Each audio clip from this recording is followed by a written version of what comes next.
तो आदाब, नमस्कार, गुड इवनिंग, सत श्री अकाल। एक बार फिर आप तमाम लोगों का स्वागत है क्राइम तक की कहानी के इस एपिसोड में। उम्मीद है पूरी फैमिली अच्छी होगी, अपना और अपनों का ख्याल रख रही होगी। आज की कहानी सुनाऊं उससे पहले अपडेट दे दूं कल की कहानी के ऊपर। नीतीश कटारा मर्डर केस के मुख्य दोषी, चूंकि अदालत ऑलरेडी अब सजा दे चुकी, उम्र कैद की सजा याफ्ता विकास यादव, डीपी यादव बाहुबली नेता, कभी राज्यसभा के सांसद रहे, उन्हीं के बड़े बेटे विकास यादव 23 साल से जेल में बंद, अप्रैल में अंतरिम जमानत पर बाहर मां की बीमारी की वजह से, और उसके बाद फिर अचानक शादी का प्लान, और शादी के लिए 1 हफ्ते अंतरिम जमानत और बढ़ाई गई, और आज 5 सितंबर की दोपहर विकास यादव की शादी हो गई। उम्र कैद की सज़ा मिली हुई है, 23 साल जेल में काटे हैं, बीच में कई बार जमानत पर या अंतरिम जमानत पर या पेरोल पर बाहर भी आए, लेकिन अब आज शादी 5 सितंबर है आज, और ठीक 4 दिन बाद 9 सितंबर अंतरिम जमानत की मियाद ख़त्म होनी है। 4 दिन बाद वापस जेल लौटना है। जेल लौटने के बाद अब आगे क्या होगा अभी पता नहीं, क्योंकि सज़ा 25 साल की है या था उम्र की, इसको लेकर थोड़ा सा कन्फ्यूज़न है।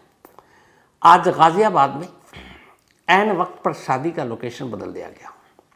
जो शादी का कार्ड छपा था उसमें शादी की जगह लिखी थी कासगंज, एक शुगर मिल फैक्ट्री जो डीपी यादव का ही है, लेकिन वहाँ कोई इंतज़ाम था नहीं। और फिर अचानक आज सुबह से डीपी यादव के घर जो राजनगर गाज़ियाबाद में है, वहाँ पर भी कोई बहुत ज़्यादा साज सजावट नहीं, शामियाना ज़रूर था।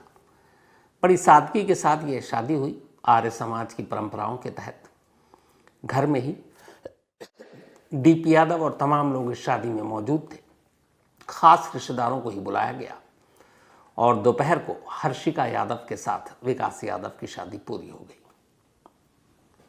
नीतीश कटारा मर्डर केस में 23 साल पहले कहानी शादी से ही शुरू हुई थी, जब एक शादी में शामिल होने गए नीतीश कटारा को अगवा करने के बाद मार दिया गया था, और आज उसी के मुख्य दोषी विकास यादव की यह शादी हुई है। 4 दिन की और अभी आज़ादी है। 9 सितंबर, पता नहीं अगर अब इस कोर्ट में शादी के बाद ये कहा जाए कि नई नवेली अभी दुल्हन शादी हुई है, ज़मानत की अवधि बढ़ा दी जाए, कुछ भी हो सकता है, लेकिन वैसे कायदे से 9 सितंबर को वापस पहुंचना है। तो शादी बड़ी सादगी से हुई। बस चुनिंदा लोग थे इस शादी में शामिल। हालांकि मीडिया से भी बात की डीपी यादव ने, और ये कहा कि वो बहुत खुश है इस शादी से, और ये भी बताया आर्य समाज की परंपराओं और रीति रिवाज के हिसाब से शादी हुई, और जो लड़की है वो MSc पास है। अब 4 दिन की आज़ादी, इसके बाद शायद वापसी जेल। तो जिस शादी का जिक्र किया, आज वो शादी हो गई। उसकी तस्वीरें भी आ गई, वीडियो भी आए, और ये वही शादी की तस्वीरें हैं जो आप देख रहे हैं, जो आज 5 सितंबर फ्राइडे को हुई। तो ये तो रही विकास यादव की शादी की कहानी। अब आते हैं आज की कहानी के ऊपर। ये कहानी 2 ऐसे दोस्तों की है जिनकी दोस्ती लाजवाब थी, फिर जब दुश्मनी हुई वो भी खूंखार। इन 2 दोस्तों की दोस्ती के बीच में दोस्ती भी थी, दगाबाजी भी, बेवफाई भी, और फिर बदला ऐसा कि जो भी जिसने भी सुना वही सिहर उठा। पिछले कई दिनों से ये कहानी चर्चा में है। ये कहानी है रणधीर यादव, प्रयागराज के एक पॉलिटिशियन, बीजेपी के साथ जुड़े हुए। माँ और पिता पहले भी ग्राम पंचायत और पंचायत के मेंबर चुनाव लड़ते रहे। तो रणधीर यादव प्रयागराज में एक पॉलिटिशियन फैमिली से, ठीक ठाक परिवार, पैसा ठीक ठाक। इसी प्रयागराज में एक और शख्स रहा करते हैं, उनका नाम डॉक्टर उदय यादव। हालांकि डॉक्टर उदय यादव एक सरकारी अस्पताल में कंपाउंडर की नौकरी करते, लेकिन लोग उन्हें प्यार से डॉक्टर बुलाते थे। उसकी वजह ये थी कि कई बार लोगों के बुलाने पर वो घर जाकर भी इंजेक्शन लगाना या बाकी चीज़ें कर देते थे, तो इसीलिए नाम पड़ गया डॉक्टर उदय यादव। डॉक्टर उदय यादव और रणधीर यादव, इन दोनों की दोस्ती करीब 12 साल पुरानी थी, साथ उठना बैठना। लेकिन दोनों की लाइफ स्टाइल और ज़िंदगी बड़ी अलग थी। रणधीर यादव के पास पैसे थे, गाड़ियाँ थीं, लेकिन डॉक्टर उदय यादव एक कंपाउंडर, उतनी ही सैलरी, शादीशुदा थे। दोनों ही शादीशुदा। डॉक्टर उदय यादव की पत्नी अंजलि अंजलि सोशल मीडिया पर काफ़ी एक्टिव रहती। उसके भी सपने ये थे कि पति खूब कमाए तो वो अपनी सारी ख्वाहिशें पूरी करे, लेकिन पति की कमाई बड़ी लिमिटेड, सीमित, तो बहुत सारी ख्वाहिशें उसे मारनी पड़ती थी, लेकिन सपने बड़े थे। अब डॉक्टर उदय और रणधीर यादव की जब दोस्ती हुई तो अक्सर घर आना जाना भी हुआ, और इसी आने जाने के दौरान रणधीर यादव ने वो काम किया जो किसी दोस्त के साथ शायद कोई नहीं करे, लेकिन ऐसे बहुत सारे एग्जाम्पल है लोगों ने किए। उसने दोस्त के ही भरोसे को धोखा दिया। घर आने जाने के दौरान रणधीर यादव की नज़र डॉक्टर उदय यादव की पत्नी अंजलि पर पड़ी। धीरे धीरे दोनों में बातचीत हुई और फिर दोस्ती, और दोनों में प्यार हो गया। अब दोनों डॉक्टर उदय यादव के पीछे में मिलते भी, बातें भी करते। शुरुआत में कुछ पता नहीं चला, धीरे धीरे वक्त बीता, लेकिन ऐसी चीज़ें छुपती कहाँ हैं। आखिरकार इसी साल मार्च अप्रैल के बाद अब डॉक्टर उदय यादव को इधर उधर से पता चलने लगा कि उनकी बीवी अंजलि और उसके दोस्त रणधीर यादव के बीच में कुछ है। शुरुआती तफ्तीश की, उसे यकीन हो गया कि इन दोनों के बीच में कुछ अफेयर है, लेकिन डॉक्टर उदय यादव को पहले यकीन नहीं हुआ। फिर जब यकीन हो गया तो उसने कहा नहीं, और पुख्ता सबूत चाहिए। फिर उसने एक अजीब प्लान बनाया। उसने एक रोज़ रणधीर यादव से कहा कि हम लोग नैनीताल घूमने का प्लान बना रहे हैं, और ख़ास अंजलि ने यह भी कहा है कि तुम भी चलो साथ, भाभी को ले लो। रणधीर यादव ने कहा मेरी पत्नी तो मायके गई हुई है, बीमार है, पर चलो मैं तुम्हारे साथ चलता हूँ। इसके बाद ये लोग जून में करीब 8 से 10 दिन के लिए घूमने के लिए नैनीताल जाते हैं। रणधीर यादव के पास अपनी गाड़ी थी, गाड़ी में बिठाकर वो डॉक्टर उदय यादव उसकी पत्नी अंजलि को लेकर जाता है। वहाँ नैनीताल में तीनों घूमते हैं। डॉक्टर उदय यादव सारी तस्वीरें सोशल मीडिया पर अपलोड भी कर रहा है, लेकिन वहाँ जाने का उसका ख़ास मकसद था। वो अपनी आंखों से देखना चाहता था कि इन दोनों के बीच में क्या चल रहा है, और एक तरह से वो बीच बीच में जासूसी करता, उन दोनों की नज़रों से गायब हो जाता कि मैं भी आता हूँ, लेकिन कहीं दूर से उन दोनों पर नज़रें रखता। इस नैनीताल ट्रिप के दौरान उसका शक यकीन में बदल चुका था। कई ऐसे लम्हे आए जब उसने देखा कि उसकी बीवी और रणधीर एक साथ हैं। गुस्सा बहुत आया, गुस्से को उसने बर्दाश्त किया और वापस लौट आया। अब लौटने के बाद अंजलि पर जुल्म ढाने लगा, क्योंकि अंजलि ने उसका भरोसा तोड़ा था, और मन ही मन में अब रणधीर यादव से बदला लेने का सोचने लगा, लेकिन कैसे नहीं ये कुछ पता नहीं। उसका एक दोस्त राम सिंह, उसके साथ उसने बातचीत की, बताया अपने मन की बात। ये सब चल ही रहा था कि तभी 11 जुलाई, जून एंड में ये लोग लौटे थे नैनीताल से। 11 जुलाई को एक दिन अचानक रहस्यमयी तौर पर अंजलि की मौत हो गई। ठीक ठाक अंजलि अचानक मर गई, लेकिन कमाल ये अंजलि की मौत का सच किसी को पता ही नहीं चला। अंजलि की मौत के बाद न उसे अस्पताल ले जाया गया, न किसी ने शक किया, बल्कि सीधे उसका ले जाकर डॉक्टर उदय यादव ने अंतिम संस्कार कर दिया, और सबको यही बताया कि वो अचानक बीमार पड़ी, शायद दिल का दौरा या कुछ और उसकी मौत हो गई। किसी ने शक भी नहीं जताया। उसकी वजह ये थी कि डॉक्टर उदय यादव अपनी बीवी अंजलि से सचमुच बेपनाह प्यार करता था, तो शक की कोई गुंजाइश नहीं, दहेज डौरी की कोई डिमांड नहीं, ससुराल वालों को भी उससे कोई शिकायत नहीं। तो आनन फानन में 11 जुलाई को एक ठीक ठाक अंजलि की मौत हो गई और उसका अंतिम संस्कार हो गया। अंतिम संस्कार के बाद अब डॉक्टर उदय यादव बिल्कुल बदल चुका था। वो खामोश रहता, रोता, और सारी रस्मों को निभाया एक पत्नी की मौत के बाद जो कुछ हो सकता है। लेकिन अंजलि की मौत के बाद अब कानाफूसी शुरू हो गई। छोटे जगहों पे बहुत सारी बातें होती हैं, कुछ सोशल मीडिया पर भी आने लगा कि अचानक अंजलि की मौत हुई, अंजलि का अफेयर था रणधीर यादव यानी डॉक्टर उदय के दोस्त के साथ, कहीं मौत की वजह यही तो नहीं। अब जब ये सारी बातें होने लगी तो डॉक्टर उदय को और बुरा लगा कि उसकी बीवी की मौत के बाद अब बदनामी हो रही है उसकी और उसके घर की। उसे और गुस्सा आया। उसने कहा नहीं, अब पीठ पे खंजर घोंपने वाले अपने दोस्त रणधीर यादव को नहीं छोड़ूंगा।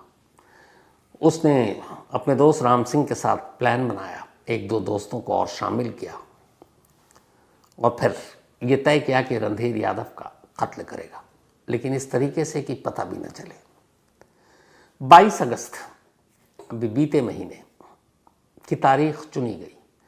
इधर अंजलि की मौत के बाद वो खामोश रहता था। उदय को, मतलब रणधीर यादव को, ये भी अब शक नहीं था कि शायद कुछ ज़्यादा मेरा दोस्त गुस्सा होगा, क्योंकि जो जड़ थी बीवी वो तो अब रही नहीं।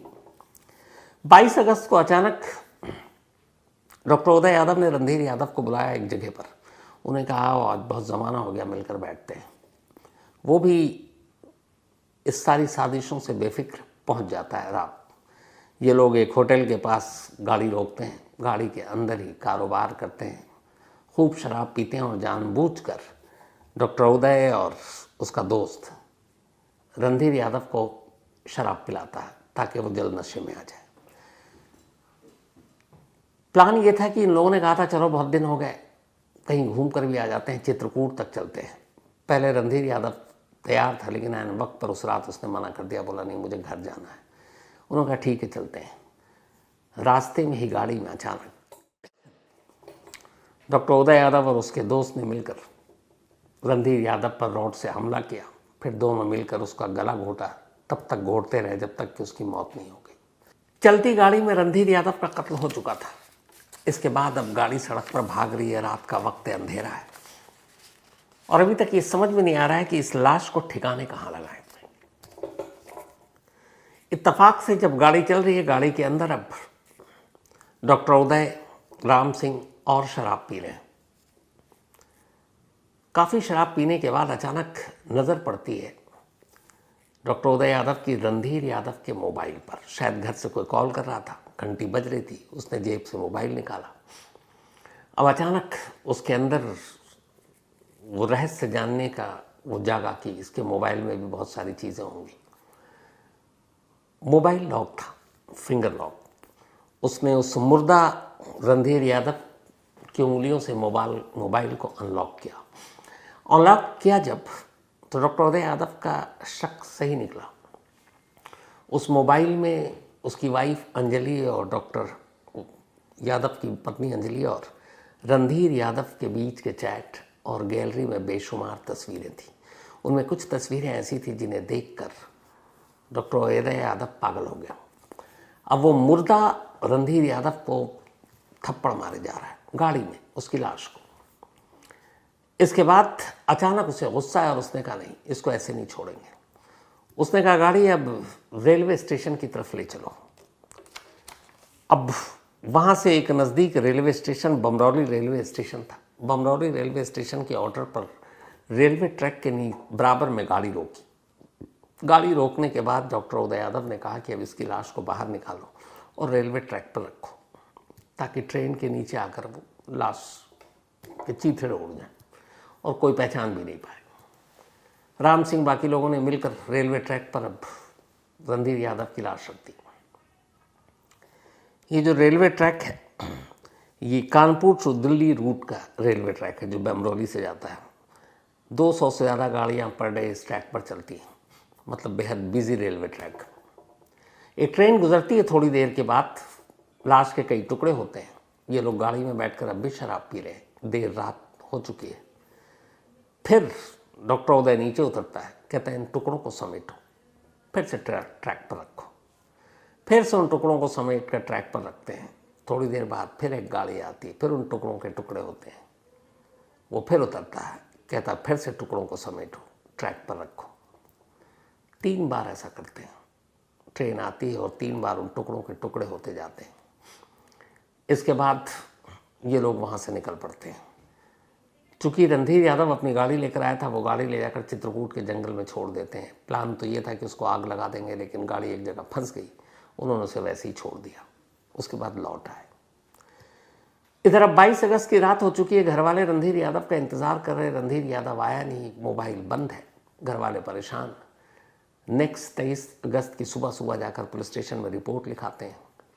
एक नेता का मामला था, पुलिस भी सर्च करती है, ढूंढती है, कहीं मिलते नहीं। अब घर वाले शक जताते हैं और सीधे सीधे रणधीर यादव की गुमशुदगी के पीछे डॉक्टर उदय यादव और राम सिंह का ही नाम लिखा देते हैं, क्योंकि डॉक्टर उदय यादव की पत्नी अंजलि और रणधीर यादव के बीच के रिश्ते अब लगभग आसपास के लोगों को पता था, और ये भी पता था कि इसकी गुमशुदगी के पीछे डॉक्टर उदय यादव का ही बदला है। अब पुलिस इन दोनों को ढूंढती है, लेकिन उदय यादव भी गायब और राम सिंह भी गायब। 3 दिन बीत जाते हैं। उधर तीसरे दिन पुलिस को खबर मिलती है कि बमरौली रेलवे ट्रैक पर एक लाश कई टुकड़ों में मिली है। पुलिस उन टुकड़ों को अस्पताल ले गई, वहाँ उसके बाद रखा गया। फिर पहचान की हालत में नहीं थी, उसके कुछ कपड़े बचे थे, अंडरवेयर बचा था। पुलिस ने उसको सहेज कर रखा, बाकी टुकड़ों का अंतिम संस्कार कर दिया। अब इधर घर वाले भटक रहे हैं, लेकिन घर वालों को पता ही नहीं कि रणधीर यादव है कहाँ।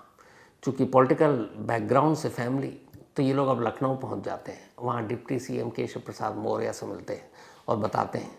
तब केशव प्रसाद मौर्य वहाँ प्रयागराज में फ़ोन करते हैं और फिर उन्हें पता चलता है और वो फैमिली को बताते हैं कि आपके हस्बैंड रणधीर यादव का तो कत्ल हो चुका है। परिवार को लखनऊ से पता चलता है, प्रयागराज पुलिस बताती ही नहीं। इसके बाद परिवार लौटता है। घर वालों को पुलिस फ़ोटो दिखाती है, उस अंडरवेयर से शिनाख्त होती है कि रणधीर यादव का अंतिम संस्कार करने का मौका भी परिवार को नहीं मिला। लाश की हालत थी भी नहीं ऐसी। अब पुलिस तलाश में है। इत्तेफाक से राम सिंह पकड़ा जाता है। जब राम सिंह पकड़ा जाता है तो उससे पुलिस पूछती है। वो हंसता है और कहता है कि जो कुछ हुआ उसके साथ वो सही हुआ, क्योंकि उसने दोस्त के पीठ में छुरी मार भोंका था, उसने भरोसे का खून किया था। फिर वो पूरी कहानी कत्ल की बताता है। रणधीर यादव का फ़ोन था नहीं, उसने बताया कि फ़ोन मिलेगा भी नहीं, क्योंकि वो अपने साथ डॉक्टर उदय यादव लेकर चला गया। अब पुलिस उदय यादव को चित्रकूट के आसपास हर जगह ढूंढ रही है। फिलहाल उदय यादव पुलिस के हाथ नहीं लगा है। रणधीर यादव का केस अभी भी एक तरह से अनसुलझा है। हालांकि इस केस में एक जो को अक्यूज्ड राम सिंह, वो पूरी कहानी बता चुका है, पर इंतज़ार है डॉक्टर उदय यादव की गिरफ्तारी का। लेकिन जैसे ही रणधीर यादव के इस कत्ल का मामला सामने आया और पूरी कहानी पुलिस के सामने आई, अचानक एक दूसरी मौत सामने जिंदा खड़ी थी, और वो थी खुद डॉक्टर उदय यादव की पत्नी अंजलि की। 11 अगस्त को ऐसा क्या हुआ कि अंजलि की अचानक मौत हो गई? तब पुलिस को जो बताया गया उदय यादव के दोस्त ने, उसने कहा कि अंजलि की मौत जहर खाने से हुई थी। शायद भेद खुल चुका था और शर्मिंदगी की वजह से उसने जहर खा लिया। ये राम सिंह का स्टेटमेंट है। लेकिन अब पुलिस को ऐसा नहीं लगता। पुलिस को लगता है कि डॉक्टर उदय यादव ने एक नहीं 2 कत्ल किए। रणधीर यादव को बाद में मारा, पहले 11 अगस्त को अपनी पत्नी अंजलि का कत्ल किया, वो भी जहर देकर, और कहीं किसी को पता न चले, इसलिए मौत के बाद आनन फानन में अंतिम संस्कार भी कर दिया।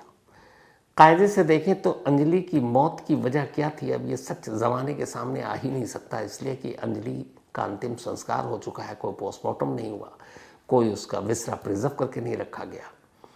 लेकिन पुलिस का मानना ये है कि पहले अंजलि को मारा और उसके बाद उसने डॉक्टर रणधीर यादव को मारा। लेकिन ये सच्चाई अब तभी सामने आएगी जब एक बार डॉक्टर उदय यादव गिरफ्तार होगा।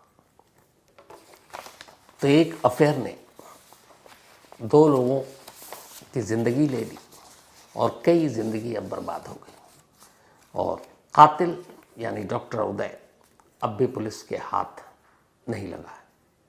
जैसे ही लगता है इस केस के बारे में जो भी वो नई सच्चाई बताता है, कभी फॉलो अप में आपको ज़रूर बताऊंगा। लेकिन फ़िलहाल कहानी में इतना ही।